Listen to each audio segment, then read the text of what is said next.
In what is by far the game of the week, it's put up or shut up time for Penn State. The Nittany Lions have had some fantastic teams over the years under James Franklin, but they have failed to make the college football playoff. If they want to have their shot to make it this year, they have to beat Michigan on Saturday. So can the Nittany Lions pull off the upset and create chaos across college football?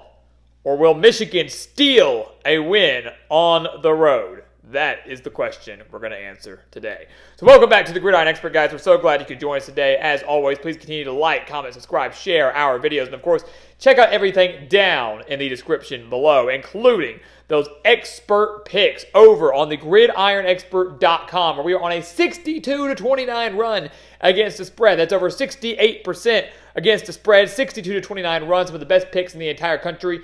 And if you subscribe now, you'll get a full year-long subscription. That's a full 365 days. It's never too late to sign up and become a part of our GE Nation for some of the best picks in the country, guaranteed winnings, the best customer service any handicapper can give you, and more. Go check it out. Again, the link for that down in the description below, and start winning big with us today.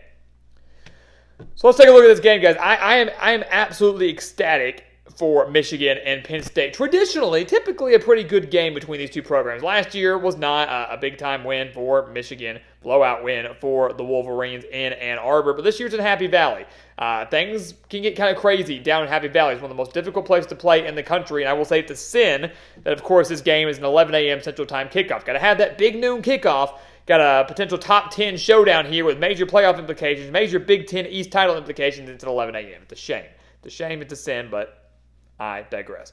Take a look at the game, though, guys. Take a look at both teams. We'll start with Michigan.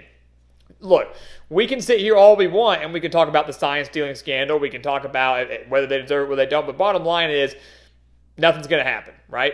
Nothing's going to happen, at least for now. So let's move on. Let's shut up about it. Let's just go out there and play football. They're not stealing Penn State signs for this game. They're not cheating in this game. Let's just move on from it, right? Michigan, sign stealing or not, has been the most dominant team in college football all year long. They're averaging 40.7 points per game. They've won every single game this year by at least 24 points. But it should be noted that this is the toughest test Michigan's faced. That's the interesting thing about the Wolverines, right? They're playing well, and they're doing what they're supposed to do against far inferior opponents, right? I mean, this is arguably the toughest test since, UNLV, Rutgers? Those are probably the two best teams that Michigan has played all year long. Penn State is a different animal, a different environment, different atmosphere. Much more difficult test than Michigan has faced all year long. They have one of the best 1-2 punches in the entire country. J.J. McCarthy, already thrown for over 2,100 yards and 18 touchdowns this year. Blake Corum at running back, over 640 yards, 16 rushing touchdowns this year for Corum. This is a balanced offense, averaging over 420 yards per game. And I think you can make a very solid case and a very good argument that Michigan does own the offensive edge going into this game. And I lean more specifically in that direction because of the quarterback advantage with J.J. McCarthy over Drew Aller. Because here's the thing, Penn State's offense hasn't been bad, right? Nittany Lions are 6th in the country and when it comes to points per game, averaging 40.2 points per game. They're balanced, over 220 passing yards per game, over 170 rushing yards per game. Drew Aller in his first year as a starter has been fine, over 1,800 yards, nearly 1,900, 20 touchdowns, just 1 interception. He's taken great care of the football, but this is a Penn State passing attack that doesn't really take risks, right? They don't really launch the ball downfield. They don't take many shots downfield. They're kind of short, intermediate routes, nothing too fancy, nothing too flashy. And I think that's a mixture of maybe not Drew Aller's game, but also the fact that the Nittany Lions don't really have many breakthrough receivers. You look at the receiving core, Keandre Lambert-Smith, he's the best guy they've got, 645 reception yards on the year. The next closest pass catcher behind Lambert-Smith has 246 reception yards. So you've got nearly 400-yard difference there between your leading wide receiver and your next leading wide receiver. They don't have much separation. They don't have much talent on the outside. Drew Aller doesn't have many deep threats that he can attack down the field. And that's actually a strong benefit for Michigan here. Penn State, we talked about the balance. Aller's been fine. He takes great care of the football. And if you want to beat Michigan, you got to take care of the football. But you also got to have some run game going, and they've got that. Katron Allen, over 570 yards, 4 touchdowns on the year. Nick Singleton, over 480 yards, 7 touchdowns on the year. I don't think either running back is putting up the numbers we expected them to put up by this point in the year, all the way back in the preseason. They're still one of the most lethal running back duos in the entire country. And if they can get going against this Michigan defense, watch out. that will set up the pass. That will set up the pass for Drew Aller, maybe allow him to take some shots that we really haven't seen Penn State take much this year. I mean, what was the best one they had? Like a couple weeks ago against Indiana, where they had to bail themselves out in the final few minutes. That was probably the best deep shot, or at least one of them, that Penn State's had all season long. Take a look at the defenses, guys. That's where the game's going to be won. That's actually a strength for both of these programs, right? And for Michigan, it is the strength. They're the most complete team in college football, I will say that. But they have the number one defense in the country. The Wolverines have the number one defense in the country, allowing just 231 yards per game, just 6.7 points per game, guys. That's it. They're allowing less than a touchdown per game. The most points they've allowed all year was 13. That was last week to Purdue, where with like under 30 seconds left, Purdue scored a touchdown on 4th and 3 on like a 30-yard touchdown pass. I mean, the game was out of reach. Obviously, Michigan was winning by like 35 points. The game was over. Purdue got that garbage time touchdown, got them to 13 points. That's the most points Michigan's allowed all year long. It's absolutely ridiculous. But like we mentioned, this Penn State offense is the best offense that Michigan has seen all year long. Prior to that, the best offense they'd seen was probably UNLV, who's doing great in the Mountain West, and Rutgers, who is actually going bowling this year. So again, congratulations to the Scarlet Knights. But this, take the Michigan stats with a bit of a grain of salt, right? They haven't held top 10, top 15 opponents to 6.7 points per game. They've held teams like Michigan State, terrible. East Carolina, terrible. Indiana, terrible. They've held these weak opponents to these poor marks. What's it going to look like when they face a top 10 team on the road like they're going to do in Penn State? What's it going to look like in a few weeks when they host Ohio State? That's where we really will see what this Michigan team is made of. They do have a great opportunity to create more pressure on Drew Aller. They've done a great job of doing that this year. 22 sacks on the year, 15 turnovers forced.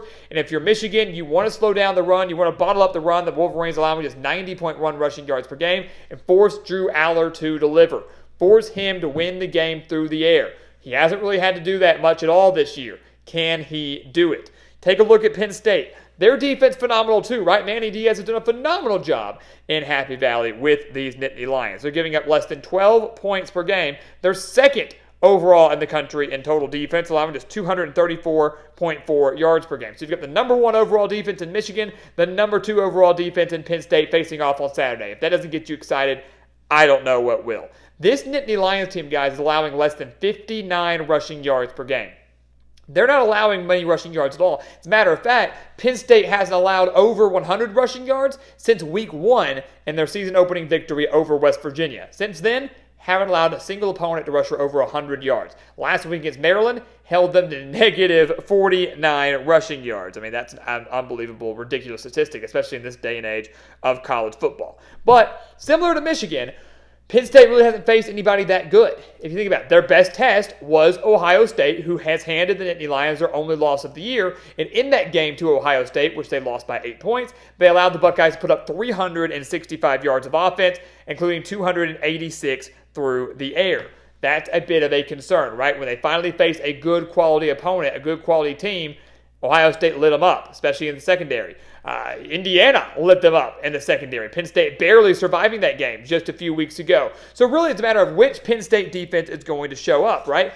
Will it be the one we've seen against these inferior opponents? Will it be the one that hasn't allowed a team to rush for over 100 yards since week 1? Or will they falter a little bit? And that's the problem here, right? Michigan is so balanced. They're so good that even if you bottle up the run game, bottle up Blake Corum and Donovan Edwards, guys like that, J.J. McCarthy can make you pay. Or if you bottle up J.J. McCarthy, the running game can make you pay. And ultimately, guys, with all that being said, that's why we're going to pick Michigan to win this game on Saturday.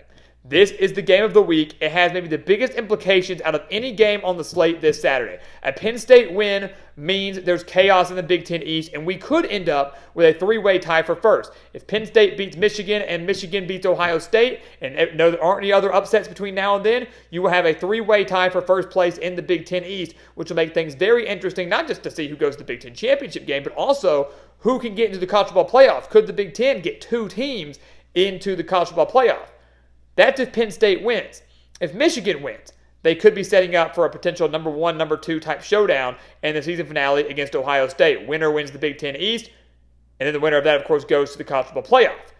that is something to be watching out for. It's a huge, huge game. It does not just have Big Ten title implications. It has college football playoff implications. It's going to be a great game down in Happy Valley. I do think this game's decided by one possession, but give me the Wolverines, who I still think is the best team in college football, who I think owns the quarterback advantage here with J.J. McCarthy over Drew Aller, who I think owns the defensive edge during this game, will not be afraid to come into Happy Valley. Michigan's defense comes up clutch in the final few minutes, wins the game for the Wolverines. They remain undefeated amidst all the sign-stealing scandals. They're tuning it out. If they're a team on a mission, they're out to prove something. Michigan gets the win over the Nittany Lions. And once again, James Franklin's squad eliminated from college football playoff contention, unable to get over the hump. So once again, guys, as always, thank you so much for watching us here at the Gridiron Expert on YouTube. Make sure to continue to like, comment, subscribe, share our videos. And of course, check out everything down in the description below, including those expert picks. We're on a 62-29 run against the spread. Do not miss out on those guaranteed winnings. Some of the best picks in the entire country for one of the lowest prices in the entire country. Go sign up for those picks today and become a part of our GE Nation. And once again, as always, thank you so much for watching. And we'll see you next time right here on the Gridiron Expert.